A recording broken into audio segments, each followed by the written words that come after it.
8. Naturally, Danforth and I studied with a special interest and a peculiarly personal sense of awe everything pertaining to the immediate district in which we were. Of this local material there was naturally a vast abundance, and on the tangled ground level of the city we were lucky enough to find a house of very late date, whose walls, though somewhat damaged by a neighboring rift, contained sculptures of decadent workmanship carrying the story of the region much beyond the period of the Pliocene map whence we derived our last general glimpse of the pre-human world. This was the last place we examined in detail, since what we found there gave us a fresh, immediate objective. Certainly we were in one of the strangest, weirdest, and most terrible of all the corners of Earth's globe. Of all existing lands it was infinitely the most ancient, and the conviction grew upon us that this hideous upland must indeed be the fabled nightmare plateau of Leng, which even the mad author of the Necronomicon was reluctant to discuss. The great mountain chain was tremendously long, starting as a low range at Luitpold Land on the coast of Weddell Sea, and virtually crossing the entire continent. The really high part stretched in a mighty arc from about latitude 82 degrees, east longitude 60 degrees, to latitude 70 degrees, east longitude 115 degrees. With its concave side toward our camp, and its seaward end in the region of that long, ice-locked coast whose hills were glimpsed by Wilkes and Mawson at the Antarctic Circle. Yet even more monstrous exaggerations of nature seemed disturbingly close at hand. I have said that these peaks are higher than the Himalayas, but the sculptures forbid me to say that they are Earth's highest. That grim honor is beyond doubt reserved for something which half the sculptures hesitated to record at all, whilst others approached it with obvious repugnance and trepidation. It seems that there was one part of the ancient land, the first part that ever rose from the waters after the earth had flung off the moon and the old ones had seeped down from the stars, which had come to be shunned as vaguely and namelessly evil. Cities built there had crumbled before their time, and had been found suddenly deserted.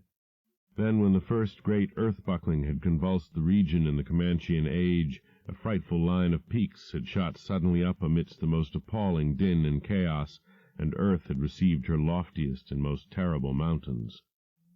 If the scale of the carvings was correct, these abhorred things must have been much over 40,000 feet high, radically vaster than even the shocking mountains of madness we had crossed.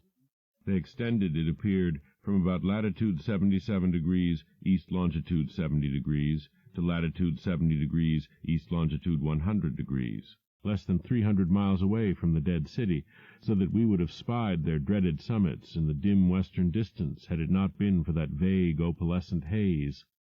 Their northern end must likewise be visible from the long Antarctic Circle coastline at Queen Mary Land. Some of the old ones in the decadent days had made strange prayers to those mountains, but none ever went near them or dared to guess what lay beyond. No human eye had ever seen them, and as I studied the emotions conveyed in the carvings, I prayed that none ever might. There are protecting hills along the coast beyond them, Queen Mary and Kaiser Wilhelm lands, and I thank heaven no one has been able to land and climb those hills. I am not as skeptical about old tales and fears as I used to be, and I do not laugh now at the pre-human sculptor's notion that lightning paused meaningfully now and then at each of the brooding crests, and that an unexplained glow shone from one of those terrible pinnacles all through the long polar night. There may be a very real and very monstrous meaning in the old Nakadic whispers about Kadeth and the cold waste. But the terrain close at hand was hardly less strange, even if less namelessly accursed. Soon after the founding of the city, the great mountain range became the seat of the principal temples, and many carvings showed what grotesque and fantastic towers had pierced the sky, where now we saw only the curiously clinging cubes and ramparts. In the course of ages the caves had appeared, and had been shaped into adjuncts of the temples.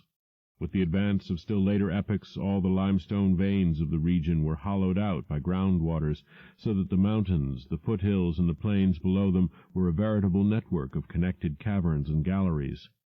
Many graphic sculptures told of explorations deep underground, and of the final discovery of the Stygian sunless sea that lurked at earth's bowels. This vast nighted gulf had undoubtedly been worn by the great river which flowed down from the nameless and horrible westward mountains. and which had formerly turned at the base of the Old One's range and flowed beside that chain into the Indian Ocean between Bud and Totten lands on Wilkes's coastline. Little by little it had eaten away the limestone hill base at its turning, till at last its sapping currents reached the caverns of the groundwaters and joined with them in digging a deeper abyss. Finally its whole bulk emptied into the hollow hills and left the old bed toward the ocean dry. Much of the later city as we now found it had been built over that former bed. The Old Ones, understanding what had happened, and exercising their always keen artistic sense, had carved into ornate pylons those headlands of the foothills where the great stream began its descent into eternal darkness. This river, once crossed by scores of noble stone bridges, was plainly the one whose extinct course we had seen in our aeroplane survey. Its position in different carvings of the city helped us to orient ourselves to the scene as it had been at various stages of the region's age-long, eon-dead history, so that we were able to sketch a hasty but careful map of the salient features, squares, important buildings, and the like, for guidance in further explorations. We could soon reconstruct in fancy the whole stupendous thing as it was 1,000,000 or 10,000,000 or 50,000,000 years ago, for the sculptures told us exactly what the buildings and mountains and squares and suburbs and landscape setting and luxuriant tertiary vegetation had looked like. It must have had a marvelous and mystic beauty, and as I thought of it I almost forgot the clammy sense of sinister oppression with which the city's inhuman age and massiveness and deadness and remoteness and glacial twilight had choked and weighed on my spirit. Yet according to certain carvings, the denizens of that city had themselves known the clutch of oppressive terror, for there was a sombre and recurrent type of scene in which the Old Ones were shown in the act of recoiling affrightedly from some object, never allowed to appear in the design, found in the great river and indicated as having been washed down through waving, vine-draped cycad forests from those horrible westward mountains. It was only in the one late-built house with the decadent carvings that we obtained any foreshadowing of the final calamity leading to the city's desertion. Undoubtedly there must have been many sculptures of the same age elsewhere, even allowing for the slackened energies and aspirations of a stressful and uncertain period. Indeed, very certain evidence of the existence of others came to us shortly afterward, but this was the first and only set we directly encountered. We meant to look farther later on, but as I have said, immediate conditions dictated another present objective. There would, though, have been a limit, for after all hope of a long future occupancy of the place had perished among the Old Ones, there could not but have been a complete cessation of mural decoration. The ultimate blow, of course, was the coming of the great cold which once held most of the earth in thrall, and which has never departed from the ill-fated poles. The great cold that, at the world's other extremity, put an end to the fabled lands of Lomar and Hyperborea. Just when this tendency began in the Antarctic it would be hard to say in terms of exact years. Nowadays we set the beginning of the general glacial periods at a distance of about 500,000 years from the present, but at the poles the terrible scourge must have commenced much earlier. All quantitative estimates are partly guesswork, but it is quite likely that the decadent sculptures were made considerably less than 1,000,000 years ago, and that the actual desertion of the city was complete long before the conventional opening of the Pleistocene, 500,000 years ago, as reckoned in terms of the Earth's whole surface. In the decadent sculptures there were signs of thinner vegetation everywhere, and of a decreased country life on the part of the Old Ones. Heating devices were shown in the houses, and winter travelers were represented as muffled in protective fabrics. Then we saw a series of cartouches, the continuous band arrangement being frequently interrupted in these late carvings, depicting a constantly growing migration to the nearest refuges of greater warmth, some fleeing to cities under the sea off the faraway coast, and some clambering down through networks of limestone caverns in the hollow hills to the neighboring black abyss of subterrene waters. In the end it seems to have been the neighboring abyss which received the greatest colonization. This was partly due, no doubt, to the traditional sacredness of this especial region, but may have been more conclusively determined by the opportunities it gave for continuing the use of the great temples on the honeycombed mountains, and for retaining the vast land city as a place of summer residence and base of communication with various minds. The linkage of old and new abodes was made more effective by means of several gradings and improvements along the connecting routes, including the chiseling of numerous direct tunnels from the ancient metropolis to the black abyss, sharply down-pointing tunnels whose mouths we carefully drew, according to our most thoughtful estimates, on the guide map we were compiling. It was obvious that at least 2 of these tunnels lay within a reasonable exploring distance of where we were, both being on the mountainward edge of the city, one less than a quarter-mile toward the ancient river course, and the other perhaps twice that distance in the opposite direction. The abyss, it seems, had shelving shores of dry land at certain places, but the old ones built their new city under water, no doubt because of its greater certainty of uniform warmth. The depth of the hidden sea appears to have been very great, so that the earth's internal heat could ensure its habitability for an indefinite period. The beings seem to have had no trouble in adapting themselves to part-time and eventually, of course, whole-time residence under water, since they had never allowed their gill systems to atrophy. There were many sculptures which showed how they had always frequently visited their submarine kinsfolk elsewhere, and how they had habitually bathed on the deep bottom of their great river. The darkness of inner earth could likewise have been no deterrent to a race accustomed to long Antarctic nights. Decadent though their style undoubtedly was, these latest carvings had a truly epic quality where they told of the building of the new city in the cavern sea. The old ones had gone about it scientifically, quarrying insoluble rocks from the heart of the honeycombed mountains, and employing expert workers from the nearest submarine city to perform the construction according to the best methods. These workers brought with them all that was necessary to establish the new venture: Shoggoth tissue from which to breed stone lifters and subsequent beasts of burden for the cavern city, and other protoplasmic matter to mold into phosphorescent organisms for lighting purposes. At last a mighty metropolis rose on the bottom of that Stygian sea, its architecture much like that of the city above, and its workmanship displaying relatively little decadence because of the precise mathematical element inherent in building operations. The newly bred Shoggoths grew to enormous size and singular intelligence, and were represented as taking and executing orders with marvelous quickness. They seemed to converse with the old ones by mimicking their voices, a sort of musical piping over a wide range, if poor Lake's dissection had indicated aright, and to work more from spoken commands than from hypnotic suggestions, as in earlier times. They were, however, kept in admirable control.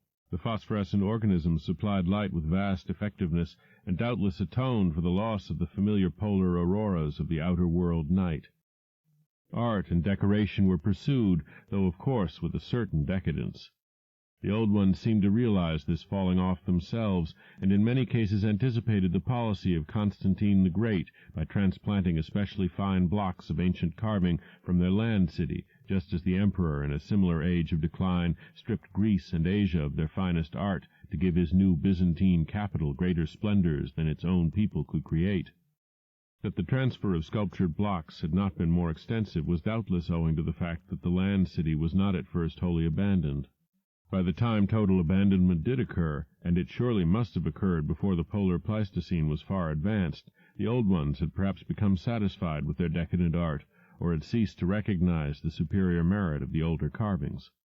At any rate, the eon-silent ruins around us had certainly undergone no wholesale sculptural denudation, though all the best separate statues, like other movables, had been taken away. The decadent cartouches and dados telling this story were, as I have said, the latest we could find in our limited search. They left us with a picture of the old ones shuttling back and forth betwixt the land city in summer and the sea cavern city in winter, and sometimes trading with the sea-bottom cities off the Antarctic coast. By this time the ultimate doom of the land city must have been recognized, for the sculptures showed many signs of the cold's malign encroachments. Vegetation was declining, and the terrible snows of the winter no longer melted completely even in midsummer. The saurian livestock were nearly all dead, and the mammals were standing it none too well. To keep on with the work of the upper world, it had become necessary to adapt some of the amorphous and curiously cold-resistant Shoggoths to land life, a thing the old ones had formerly been reluctant to do. The great river was now lifeless, and the upper sea had lost most of its denizens except the seals and whales. All the birds had flown away, save only the great, grotesque penguins. What had happened afterward we could only guess. How long had the new sea-cavern city survived? Was it still down there, a stony corpse in eternal blackness?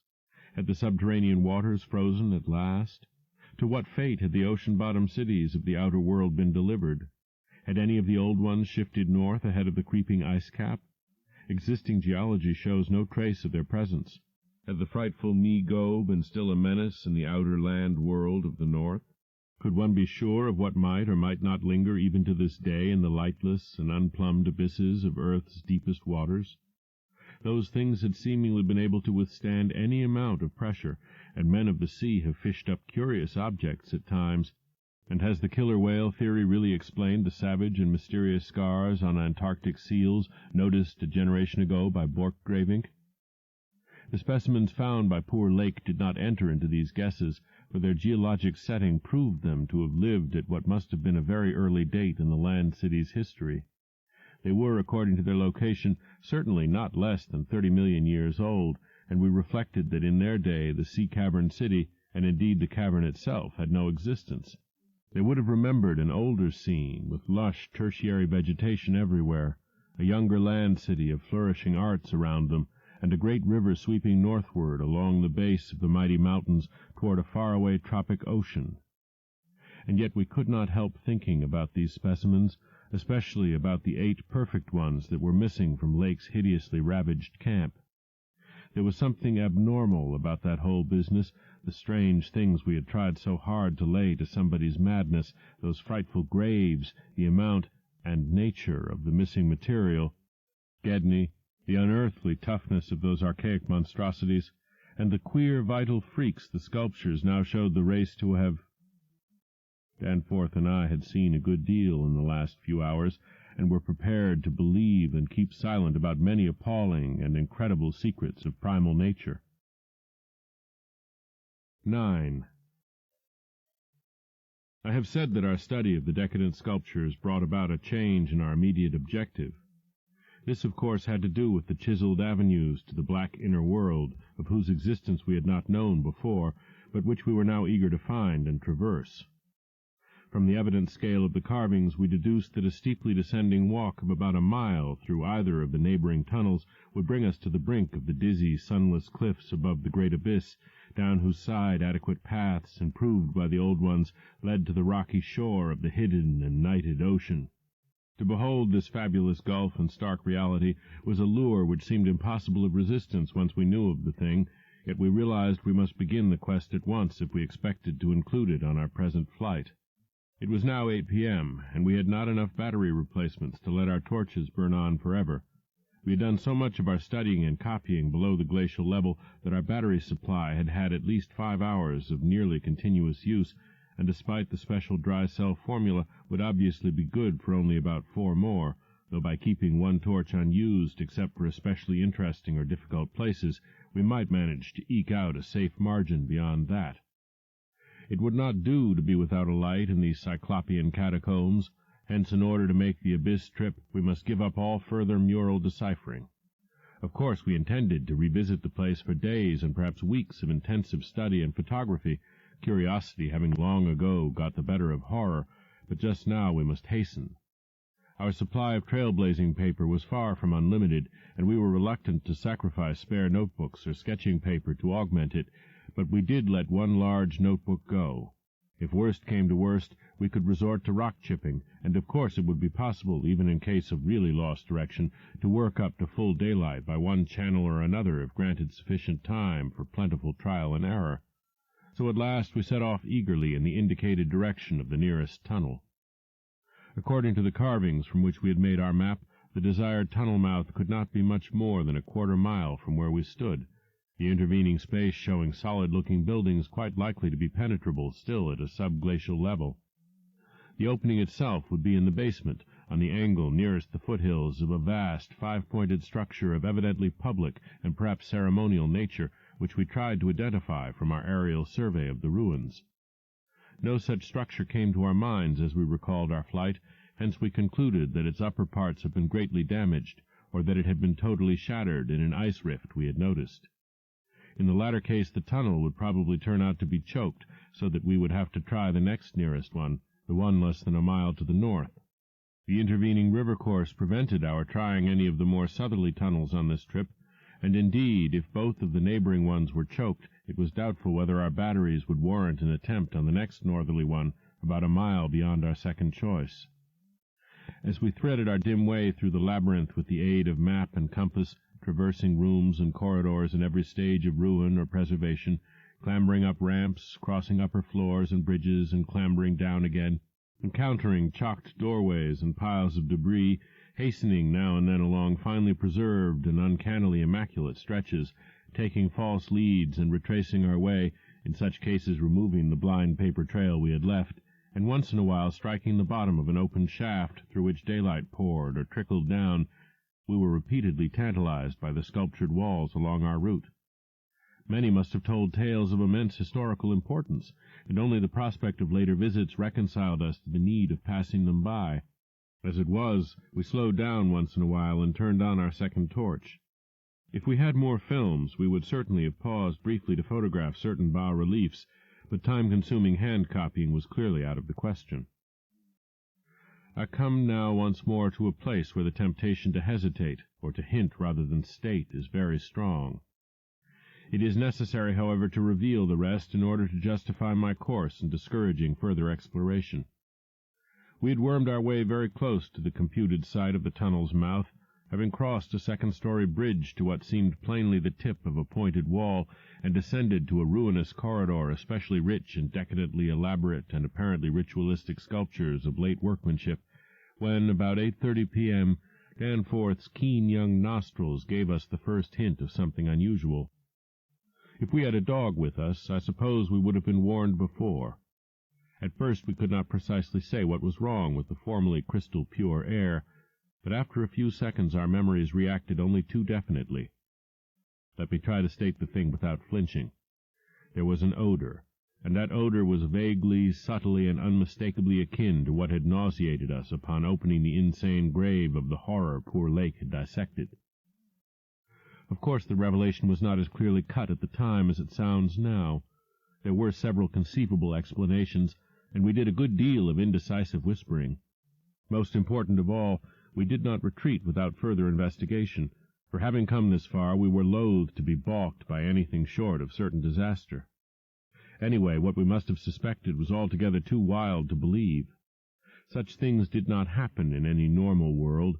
It was probably sheer irrational instinct which made us dim our single torch, tempted no longer by the decadent and sinister sculptures that leered menacingly from the oppressive walls, and which softened our progress to a cautious tiptoeing and crawling over the increasingly littered floor and heaps of debris.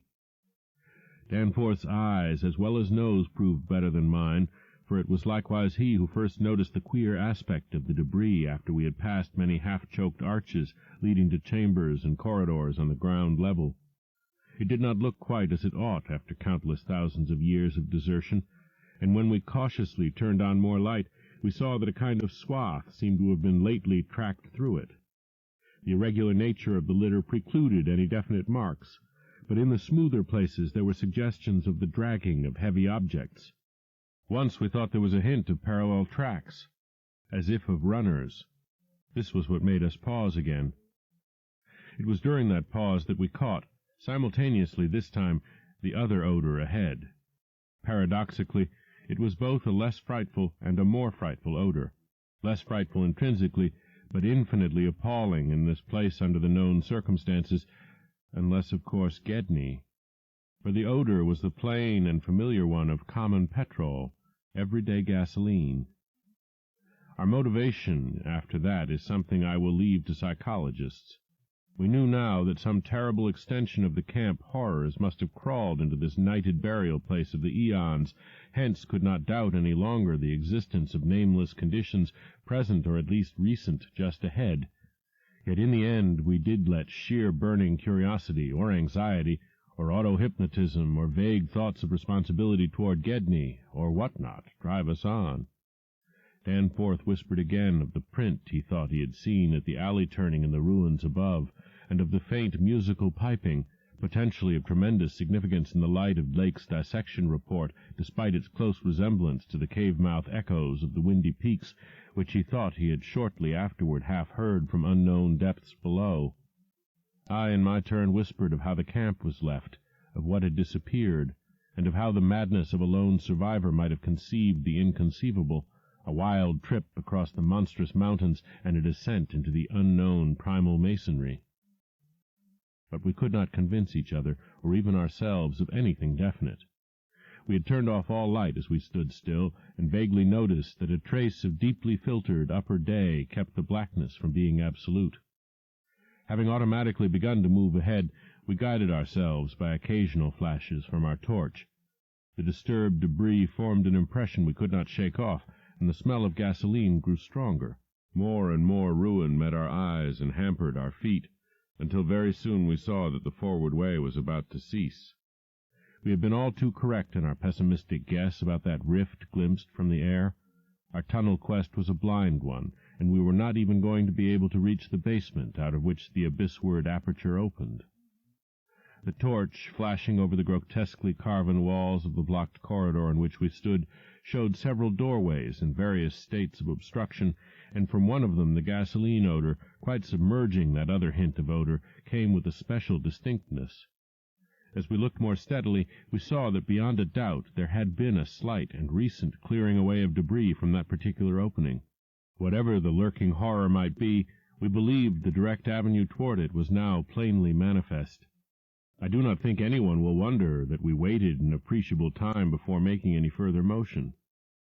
And yet, when we did venture inside that black arch, our first impression was one of anticlimax.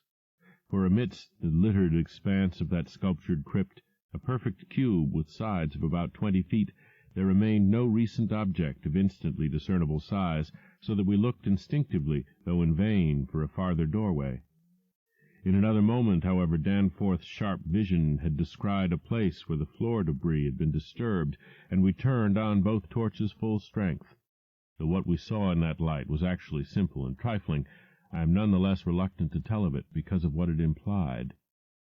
It was a rough leveling of the debris, upon which several small objects lay carelessly scattered, and at one corner of which a considerable amount of gasoline must have been spilled lately enough to leave a strong odor, even at this extreme superplateau altitude.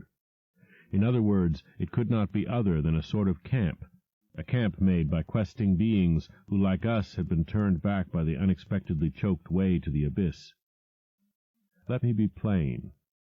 The scattered objects were, so far as substance was concerned, all from Lake's camp, and consisted of tin cans as queerly opened as those we had seen at that ravaged place, many spent matches, 3 illustrated books more or less curiously smudged, an empty ink bottle with its pictorial and instructional carton, a broken fountain pen, some oddly snipped fragments of fur and tent cloth, a used electric battery with circular of directions, a folder that came with our type of tent heater, and a sprinkling of crumpled papers. It was all bad enough, but when we smoothed out the papers and looked at what was on them, we felt we had come to the worst. We had found certain inexplicably blotted papers at the camp which might have prepared us, yet the effect of the sight down there in the pre-human vaults of a nightmare city was almost too much to bear. A mad Gedney might have made the groups of dots in imitation of those found on the greenish soapstones, just as the dots on those insane 5-pointed grave mounds might have been made, and he might conceivably have prepared rough, hasty sketches, varying in their accuracy or lack of it, which outlined the neighboring parts of the city and traced the way from a circularly represented place outside our previous route, a place we identified as a great cylindrical tower in the carvings, and as a vast circular gulf glimpsed in our aerial survey, to the present 5-pointed structure and the tunnel mouth therein. He might, I repeat, have prepared such sketches, for those before us were quite obviously compiled as our own had been from late sculptures somewhere in the glacial labyrinth, though not from the ones which we had seen and used. But what this art-blind bungler could never have done was to execute those sketches in a strange and assured technique, perhaps superior, despite haste and carelessness, to any of the decadent carvings from which they were taken, the characteristic and unmistakable technique of the old ones themselves in the dead city's heyday. There are those who will say Danforth and I were utterly mad not to flee for our lives after that, since our conclusions were now, notwithstanding their wildness, completely fixed, and of a nature I need not even mention to those who have read my account as far as this. Perhaps we were mad, for have I not said those horrible peaks were mountains of madness? But I think I can detect something of the same spirit, albeit in a less extreme form, in the men who stalk deadly beasts through African jungles to photograph them or study their habits.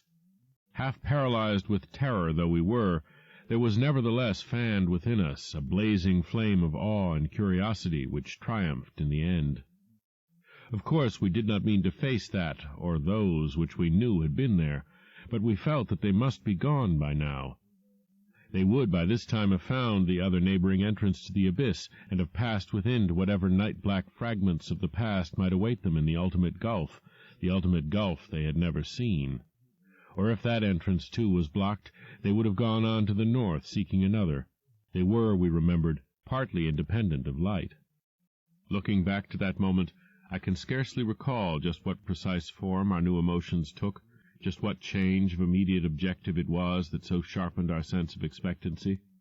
We certainly did not mean to face what we feared, yet I will not deny that we may have had a lurking unconscious wish to spy certain things from some hidden vantage point. Probably we had not given up our zeal to glimpse the abyss itself, though there was interposed a new goal in the form of that great circular place shown on the crumpled sketches we had found.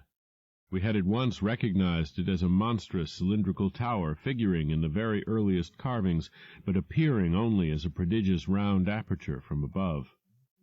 Something about the impressiveness of its rendering, even in these hasty diagrams, made us think that its subglacial levels must still form a feature of peculiar importance. Perhaps it embodied architectural marvels as yet unencountered by us. It was certainly of incredible age according to the sculptures in which it figured, being indeed among the first things built in the city. Its carvings, if preserved, could not but be highly significant. Moreover, it might form a good present link with the upper world, a shorter route than the one we were so carefully blazing, and probably that by which those others had descended. At any rate, the thing we did was to study the terrible sketches, which quite perfectly confirmed our own, and start back over the indicated course to the circular place, the course which our nameless predecessors must have traversed twice before us. The other neighboring gate to the abyss would lie beyond that. I need not speak of our journey, during which we continued to leave an economical trail of paper, for it was precisely the same in kind as that by which we had reached the cul-de-sac, except that it tended to adhere more closely to the ground level and even descend to basement corridors. Every now and then we could trace certain disturbing marks in the debris or litter underfoot, and after we had passed outside the radius of the gasoline scent we were again faintly conscious, spasmodically, of that more hideous and more persistent scent. After the way had branched from our former course, we sometimes gave the rays of our single torch a furtive sweep along the walls, noting in almost every case the well-nigh omnipresent sculptures, which indeed seemed to have formed a main aesthetic outlet for the old ones. About 9:30 p.m., while traversing a vaulted corridor whose increasingly glaciated floor seemed somewhat below the ground level, and whose roof grew lower as we advanced, we began to see strong daylight ahead, and were able to turn off our torch. It appeared that we were coming to the vast circular place, and that our distance from the upper air could not be very great. The corridor ended in an arch surprisingly low for these megalithic ruins, but we could see much through it even before we emerged. Beyond there stretched a prodigious round space, fully 200 feet in diameter, strewn with debris and containing many choked archways corresponding to the one we were about to cross.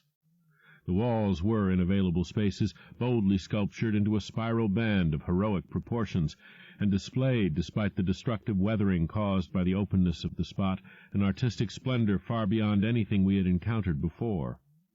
The littered floor was quite heavily glaciated, and we fancied that the true bottom lay at a considerably lower depth. But the salient object of the place was the titanic stone ramp, which, eluding the archways by a sharp turn outward into the open floor, wound spirally up the stupendous cylindrical wall, like an inside counterpart of those once climbing outside the monstrous towers or ziggurats of antique Babylon. Only the rapidity of our flight and the perspective which confounded the descent with the tower's inner wall had prevented our noticing this feature from the air, and thus caused us to seek another avenue to the subglacial level. Pabodie might have been able to tell what sort of engineering held it in place, but Danforth and I could merely admire and marvel. We could see mighty stone corbels and pillars here and there, but what we saw seemed inadequate to the function performed. The thing was excellently preserved up to the present top of the tower, a highly remarkable circumstance in view of its exposure, and its shelter had done much to protect the bizarre and disturbing cosmic sculptures on the walls.